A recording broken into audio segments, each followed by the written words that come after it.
and would also imply maybe why Dionysus was um, the patron of theater, because if he is sort of this tragic, disruptive force, theater can also be very disruptive. A well-told story will summon up emotions that you didn't know you had. They come in like this foreign deity and they just sort of move your world around. And you're like, oh my God, I didn't even know I could feel that way, you know? So I think there's a lot to that. I don't know necessarily what it goes to, but Yeah, death and transformation. Um, you mentioned the theater. Do you know, I mean, was he just sort of like the patron saint, the patron god of the theater or something like that? yeah, I'm not sure what that link was. Mm, I wish I knew more about that particular aspect, but it didn't come up much in the sources I was reading. I mm, just know that that's something along with wine and along with, other things mm. that we've talked about, sort of the madness and the wildness, the creativity and the uncivilized, the natural, um, that he's also associated with theater, but I don't know.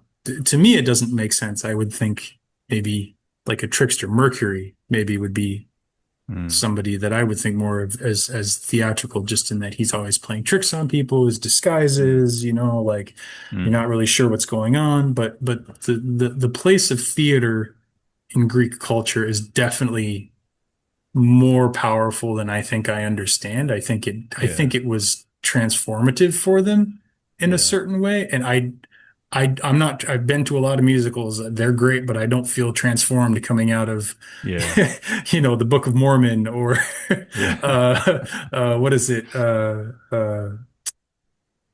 Hamilton, like they're great mm, plays, but I don't feel like I'm a different person. But yeah. I think maybe the Greeks it was a different thing with them. So, Yeah, that's fascinating to think about. I don't know much about that, but I've heard that too. Aristotle it was something like a religious experience, supposedly. hmm. Aristotle said something about that, the transformation of it. There's something. I mean, yeah, you're mentioning musicals that we go to, plays that we go to. It's sort of like a little bit of a posh thing in our culture. It's not like everybody goes to it or enough of everybody for it to, I don't know, for you to feel it. You know, we live in vast megalopolises compared to their just simple polis of, five to like a big city was maybe something like 50 or 100,000 people back then. And that's not even a big suburb for us. And so I don't know, just even imagining almost everybody in your city coming together and experiencing one thing is kind of powerful, even to just think about, Like, I mean, whatever it was, it could be a sporting event, but for almost everybody to be there and you could see everybody that and experiencing the same thing, that in itself. And then of course, if it's something that is deeply meaningful to you, like you may believe in those gods and you've been raised up in that, this story by heart, and then to see really good actors enacting it, I think there's something. Yeah, I can see there being some kind of transformation about it. It's not an ironic thing. It's not a commentary kind of thing. I mean, you know what I mean by not a commentary directly. I mean, obviously, it can help you reflect for a reflective person. It can help you reflect on who you as an individual and you as a polis are. And you know, but yeah, I can. It would be interesting to kind of be able to understand that a little bit more. Um, that Yeah. transformation. Well, I like the sort of picture you paint of the world that, potentially this would have been happening in, where it's sort of everybody coming together and having this combined, shared emotional cathartic journey, I perhaps, was or thinking of that tragic word. Yeah, I journey, didn't say that. Yeah. Um, and I was thinking, nowadays sporting events or concerts, people kind of have a similar strong emotional journey through. Um, But I can see again, especially if we hold up this sort of Nietzschean Apollo versus Dionysus, in this case, I can see the theater maybe being almost like a door to the unconscious or something, or a door to something deeper, and that you have your, especially in these days, you don't have books, you don't have movie theaters, you don't have Mm-hmm. laptops and Netflix. You work and then you have free time. And when you have free time, all of a sudden there's this thing where you can go and a story is enacted live in front of you.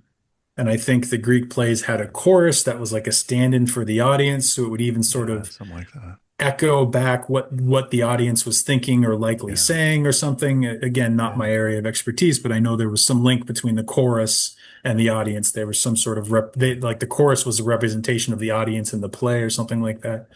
And so to go there and sort of have this thing brought to life in front of you and have yourself represented in that way would almost kind of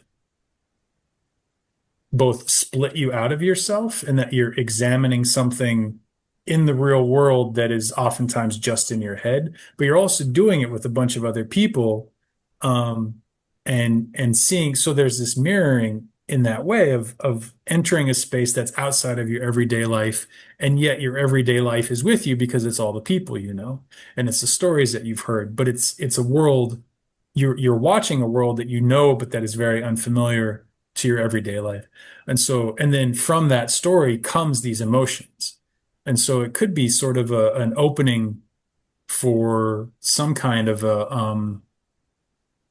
so unconscious contents to come up into the consciousness, the way that a Dionysian urge, a wildness, if the structure of the mind, the Apollonian structure, the tightness, the form of the mind is able to relax and open, that new energy can come into it and sort of have that rebirth effect.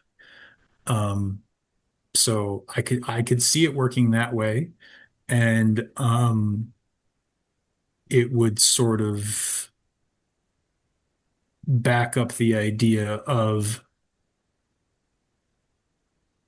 Dionysus as sort of this new current, this that the world can get stuck in its form. The world can get used to what we all think it is, and we need something that will crack that open. And Dionysus is maybe the energy that comes through when we are managed to be cracked open in that way. It's the newness. Um, yeah, yeah. yeah. Thank you. Yeah, that's